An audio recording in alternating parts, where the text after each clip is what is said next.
Welcome. In this video, I will show you how to send SMS text messages on Blackshark Pad SE. You can easily send SMS messages given that you have your SIM card inserted into the table.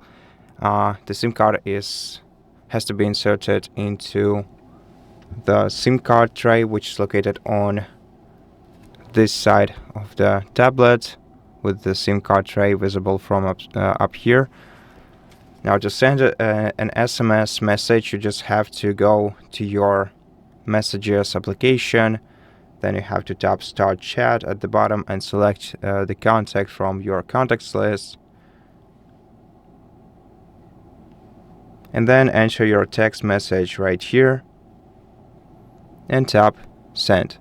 And then wait until the message is sent.